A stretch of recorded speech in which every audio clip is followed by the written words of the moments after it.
And speaking of New York, New York's own John Johnson is here with your sports update. Take it away, John. All right, Sunday fun day, Neil. Let's open up the lounge. A lot of action locally this afternoon. Tigers and Pistons were in action. Also, the Red Wings were back home for Game 3 of the Eastern Conference first round. Could they come away with a victory? Jay's got you covered in the highlight lounge. Next. London's on the right, and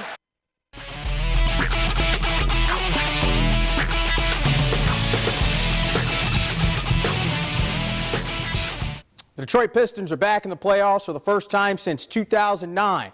Those 2009 Pistons lost in the Eastern Conference first round to the Cleveland Cavaliers. Looking to make a name for themselves, there would be no better opportunity to do so than steal Game 1 on the road in Cleveland. So to Cleveland we go. And the Detroit was looking to make King James and the Cavs uncomfortable. In the fourth, Pistons up 4. When on the run, Steve Blake finds Reggie Bullock open. Give him all 3 of these. Pistons up 7. But Cleveland wouldn't go away. Dellavedova finds LeBron James on the pick and roll. Count it, and the foul. LeBron would miss the free throw, but we are tied. Detroit responds. Reggie Jackson, he sets up Andre Drummond, and Drummond makes the push bunny in the lane. Pistons back up 2. But as hard as the Pistons battled, the Cavs just seem to have an answer. This time it's Kevin Love from the land of 3. That's money. Then it would be Kyrie Irving slashing to the rack for the layup in traffic. Cleveland comes back in the fourth quarter to hold serve and win Game 1, 106-101. Game 2 is set for Wednesday. The Red Wings were back home for Game 3 of the Eastern Conference playoffs first round. Trailing 0-2 in the series, the Wings had some work to do. However, there shouldn't be any panic, just maybe a sense of urgency. Win Game 3 and you maintain serve at home. So to the Joe, we go. And the Joe was on the verge of exploding Sunday night, and the boys in red fed off the energy of the home crowd. The game was scoreless after 1, but in the second, Thomas Tartar sets up Andreas Athanasiou, who tees up an absolute howitzer past Ben Bishop to give the Wings a 1-0 lead. Later in the second, the point blast goes wide, but there's a scramble out front, and persistence pays off as somehow Henrik Zetterberg is able to stuff home the rebound. Giddy up, 2-0. Good guys, and that's all the Wings would need. Peter Mrazek stops all 16 shots faced, and the Wings win Game 3 at home, 2-0. Game 4 is back at the Joe Tuesday night.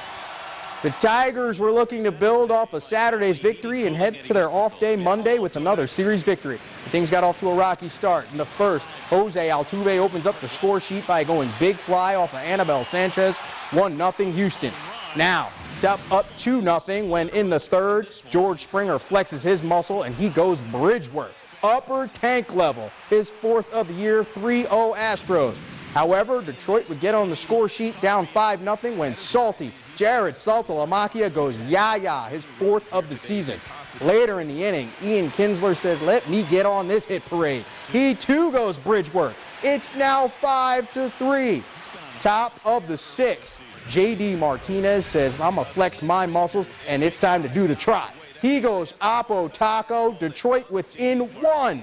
But that's as close as they would get. Top of the 9th, Luke Gregerson induces Ian Kinsler to ground out into the shift. Detroit falls to the Astros 5-4. Michigan softball hit the field Sunday with a chance to sweep their rivals in Ohio State. Wolverines begin on the board first. Runner on third when Ohio State Shelby Hurst throws the pitch wild. However, nothing's doing until Becca Gavin throws the ball away. Sierra Lawrence will race on home to give Michigan the early lead. In the third, Michigan shows some hustle and some softball smarts. With the runner on first, Sierra Romero is going to lay down the bunt. And she's going to book it down the line. She's going to beat the throw, but Sierra Lawrence never stops running, and she'll slide safely in the third. Runners now on the corners. Moments later, Tara Blanco lifts this fly ball deep down the right field line. Alex Baines will make the catch, but that's a sac fly and an RBI as Lawrence races on home, 2-0 Michigan. Ohio State would respond, top of the 5th with runners on first and second. Cammie Prantel rips this ball into right center field. One run's going to score. Here comes Alex Bain. She will score. It's now 3-2 Ohio State, but Michigan would not be denied. Bottom of the 5th, runners on first and second for Tara Blanco, and she goes, oh, Yaya Torre, called mission control for that 3-run moonshot.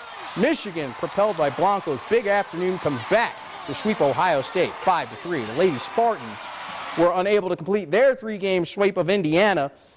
Sunday afternoon, dropping a tough game 2-1. State is now 22-21 on the season. They take the field again versus Michigan on Tuesday. University of Michigan baseball team was able to complete the 3-game sweep of Nebraska to improve to 25-9 on the season. Cody Bruder was 4 for 4 with 2 RBIs on the afternoon. Michigan plays Toledo on Wednesday. Michigan State, however, was unable to complete their series sweep of Purdue, falling 5-2. The Spartans are now 25-7 on the season. Their next game is Tuesday against Notre Dame. So, Neil, we saw the Pistons. They dropped game 1.